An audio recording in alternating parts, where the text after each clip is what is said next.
Hey, so Ames, Iowa, they're having a Hillary Clinton event. They're trying to pump it up. So they had some speakers on stage, and a young man named Kaleb Vanfosson, I hope I'm saying that correctly, he got up and he gave a little speech, and I want to play it for you right now. So here it is. Listen up, everybody.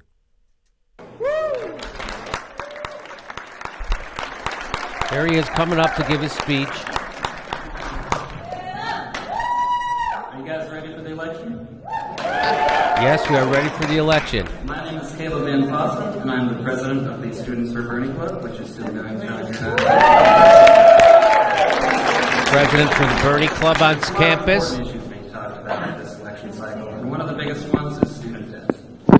In 2012, 71% of college students in America graduated with student loan debt, and the average amount of that debt was $26,000 per student. While the part-time reality TV show star and full-time bigot Donald Trump thinks that brave and hard-working immigrants are what's wrong with our country, he's failing to even talk about this issue. But unfortunately, Hilary doesn't really care about this issue either. The only thing she cares about is pleasing her donors, the billionaires who fund her election. The only people who can really trust Hilary are Goldman Sachs. Citigroup can trust Hilary. The military-industrial complex can trust Hilary. Her good friend Henry Kissinger can trust Hilary.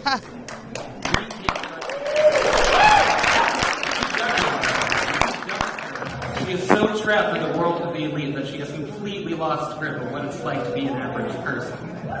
She doesn't care. Voting for another lesser of two evils, there's no point.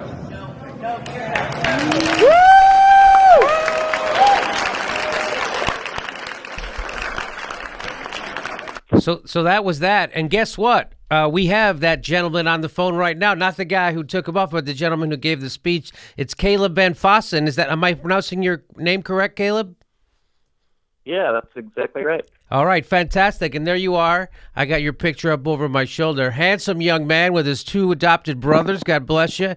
Now, that was in Ames, Iowa. And first of all, where did you get the idea to do that? Basically, 2 days before, the event, I got a phone call asking me if I wanted to give a speech on tuition and, use that to support Hillary at the event. And I basically just knew, right when I got the call, okay, I have to do this. There was never a second of doubt. Never a second of doubt. You knew you were going to do it all the way. Fantastic. Now, so you get up, and it didn't seem like the crowd was angry at you at all. I didn't hear anyone boo you. Did you hear any boos or anybody from the crowd get angry at you?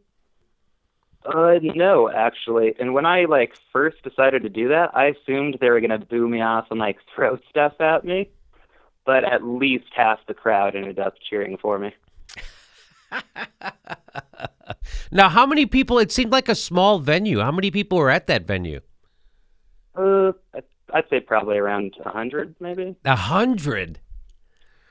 Now, I've been to they had a thing for it, so you only saw the front half. Yeah, I was in Ames, Iowa during the primary, right before the Iowa primary caucus.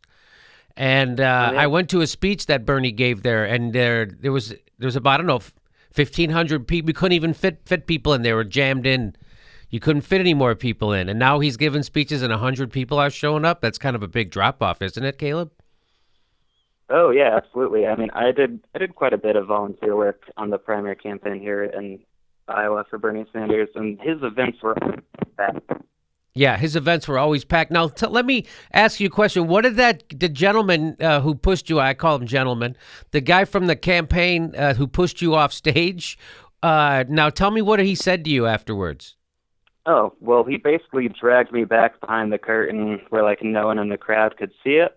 Then he started pushing me, and I was trying to go get my book bag, which was across the room, and he basically wouldn't let me. And so, other people had to intervene and, get him out, to stop basically assaulting me. Really? So he was, was it kind of, would you say it was a violent pushing you against the wall, or was it certainly was against your will? Yeah, it was certainly against my will, and I wouldn't say it hurt me. Like, it didn't leave any actual damage, but like he was very physically aggressive. Like, he definitely wanted to hurt me. Really? That's hilarious. That's hilarious. But you didn't catch his name. No, I did not. And also, like, as I was leaving, another one of the campaign staff looked at me and said one of the most condescending things ever. She was like, Caleb, I just wish you had some class. Like, does she not realize that is that phrase is just meant to degrade and disenfranchise poor people? Yeah, that's amazing.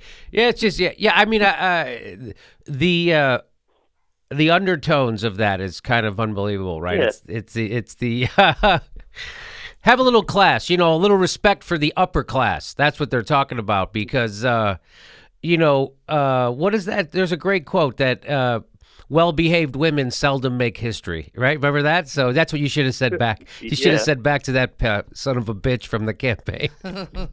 Well, Caleb, so have you gotten any negative foul? I mean, I'm sure there's a lot of Hilary people who are hating on you, right? Oh, yeah, actually. I have a message I received down on Facebook. It looks like a fake account. It says,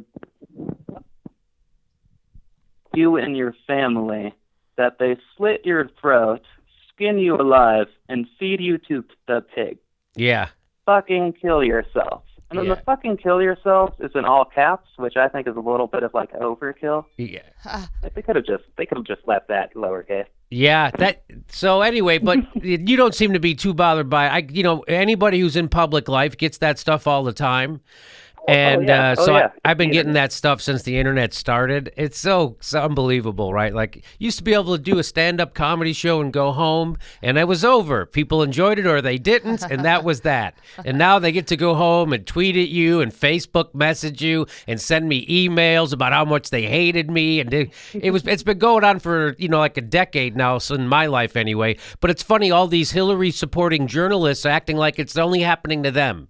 When you see these journalists who are in the tank for Hilary, and they're all complaining that, you can't believe all the violent threats I get on Twitter. Well, then get off Twitter if it's upsetting you that. I get them too. Everybody gets them. It's not just you fucking narcissist. It's everybody who's in public life gets threat. There's a guy at Ames, Iowa right now. He's getting a shit ton of hate right now, and he's not even a public person. So anyway, Caleb, thank you so much for taking time to talk to us. Thanks for doing that, by the way. That was great. That's also, what you're... Also, could I say one more thing? Sure. About the rally? Oh, yeah. Also, apparently I was talking to people there before and after, and the Hillary campaign basically just tries to prevent any progressive talk from, being said at the rally. For instance, the Balkan pipeline, the Dakota Access Pipeline, is being built about 20 to 30 minutes from this town, and they told the speaker that they were not allowed to even mention it during their speech, which was about, the environment. Isn't that weird? I mean, I saw people who had signs at one of her rallies. Actually, I have a video I'm going to play later.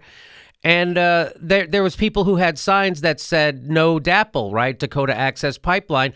And the security came over and told them to put it down. They handed out other cards so people could cover their protests. It's like, what? I don't get, that's not what Democrats are supposed to do. That's what right-wingers do. And that's why we're Democrats. It's weird, right?